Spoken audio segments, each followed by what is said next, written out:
Seiring dengan memasuki dunia perkuliahan, banyak mahasiswa mengalami kemandirian finansial untuk pertama kalinya. Memiliki pemahaman yang baik tentang tanggung jawab keuangan pribadi merupakan langkah awal untuk mencapai finansial yang stabil. Pengelolaan keuangan yang efektif mencakup pembuatan anggaran, pelacakan pengeluaran, dan pembuatan keputusan keuangan yang cerdas. Mahasiswa yang dapat mengelola uang mereka dengan baik akan memiliki dasar yang kuat untuk merencanakan masa depan mereka. Pengeluaran di masa mendatang merupakan salah satu hal yang harus diantisipasi dalam pengelolaan uang, karena nilai uang saat ini dengan masa depan tidaklah sama akibat adanya faktor inflasi. Inflasi hampir pasti terjadi seiring perekonomian yang terus tumbuh. Oleh karena itu, agar kita dapat memenuhi kebutuhan tersebut di masa depan, sangat diperlukan untuk menguasai cara mengatasi inflasi dengan persiapan finansial sejak jauh hari. Salah satu caranya adalah melalui investasi. Investasi memiliki peran sentral dalam mengelola keuangan pribadi dan membangun kekayaan jangka panjang. Dalam era ketidakpastian ekonomi ini, investasi bukan hanya sebuah pilihan, tetapi sebuah keharusan untuk mencapai tujuan keuangan dan menyediakan perlindungan finansial. Berdasarkan CNN Indonesia, Otoritas Jasa Keuangan (OJK) juga menyarankan pada masyarakat khususnya generasi muda seperti mahasiswa untuk melakukan investasi. Karena dengan berinvestasi, dana yang disimpan tidak akan hilang begitu saja. Tak hanya itu, dengan berinvestasi, dana tersebut juga bisa mendapatkan keuntungan di kemudian hari. Terlebih di era digital dan kemajuan teknologi saat ini, akses terhadap informasi dan peluang dalam berinvestasi semakin terbuka lebar.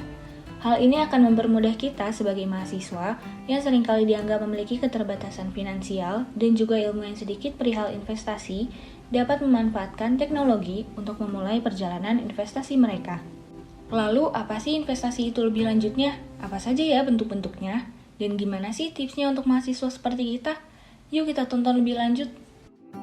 Boleh perkenalkan diri dulu, nama, jurusan, sama angkatan.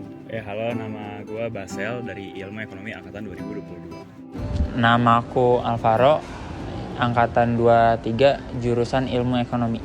Oke, aku Kevin Andri Tamas-Yipto dari Angkatan 2022, jurusan Ilmu Ekonomi.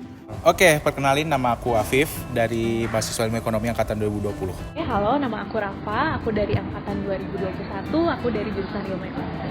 Jadi hari ini aku mau nanya-nanya tentang investasi dan saham. Jadi langsung aja ke pertanyaan pertama. Boleh. Apa yang kamu ketahui tentang investasi? Oke, jadi kalau dari aku investasi itu gimana kita naruh uang di suatu instrumen dan berharap ada imbal balik nanti di kemudian harinya.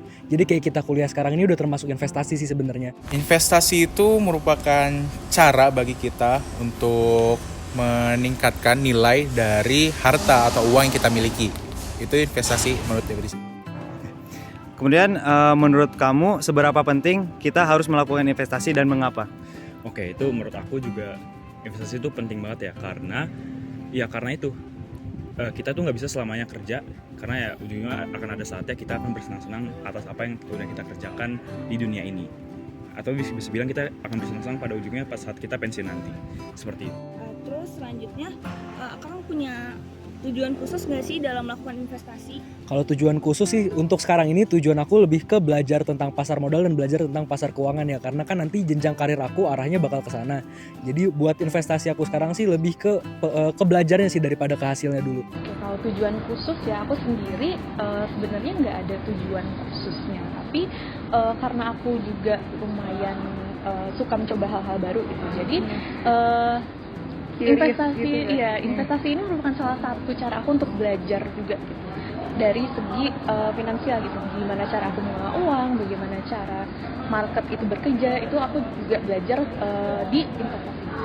Jenis investasi apa yang kamu gunakan? Kalau sekarang sih so far mayoritas sih masih di saham, tapi sekarang aku juga mulai nyicip di kripto, Bitcoin sih lebih tepatnya. Kripto sih. Kripto investasi di pasar spot, di pasar future juga iya. Selanjutnya media atau platform apa yang akan gunakan buat investasi? Platform dari 3 aset yang aku investasikan itu, untuk reksadana aku di platform agen pedagang efek reksadana. Ini boleh sebut merek nggak nih? Atau tidak? Kalau tidak, nggak apa-apa. Kayak seperti Bibit, itu aku ini. Itu salah satu agen pedagang efek reksadana. Upper kalau di istilah pasar modalnya ya. Oke, kalau untuk saham itu aku pakai Indo Primer dan Ajaib. Kalau untuk kripto aku pakai toko kripto. Dan untuk analisanya aku pakai TradingView sama NeoBDM. Kalau untuk sekuritas yang aku pakai, aku gunain Mirai Aset Sekuritas. Dan kalau misalkan untuk media belajarnya, aku tuh lebih pakai ke Stockbit. Sama untuk analisa juga aku melalui Stockbit. Kalau boleh tahu, kenapa Kang Kevin milih media itu? Kalau untuk Mirai Aset, karena dia udah cukup terpercaya. Jadi kan namanya udah besar juga, dan aku ngerasa aman kalau aku naruh uang di Mirai Aset.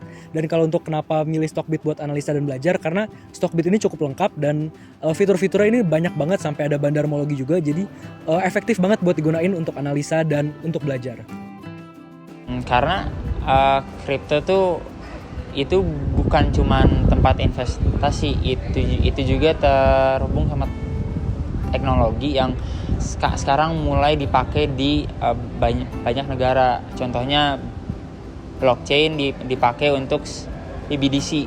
CBDC itu Central Bank Digital Currency. Intinya tuh bank sentral ngeluarin uang fiat dalam bentuk digitalnya. Boleh nih ngasih tips sama saran kepada teman-teman yang nonton yang kayak mau ngelakuin investasi juga, kayak apa gimana sih gitu. Oke.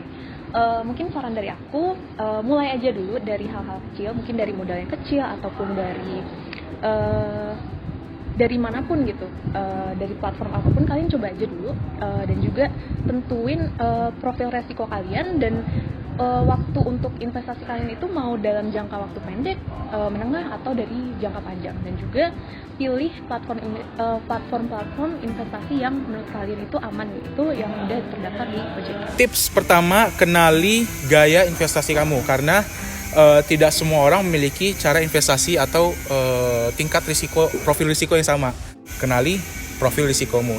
Kalau profil risiko kamu rendah, coba di instrumen yang memiliki tingkat risiko yang rendah. Kayak emas, atau kalau di reksadana ada reksadana pasar uang, itu volatilitasnya rendah sehingga potensi penurunan itu sangat kecil. Kalau saran dari aku sih, yang penting tuh kita mulai aja dulu. Kan banyak yang orang bilang yang kayak investasi tuh kita nggak ada uangnya, tapi justru saat kita nggak ada uang, kita tuh harus mulai investasi, karena begitu kita tuh melatih skill kita di saat kita nggak ada uang, agar nanti saat kita ada uang, kita tuh udah nggak ada lagi waktu untuk berlatih, jadi tinggal menikmati hasilnya aja, seperti itu. Oke, terima kasih Kak.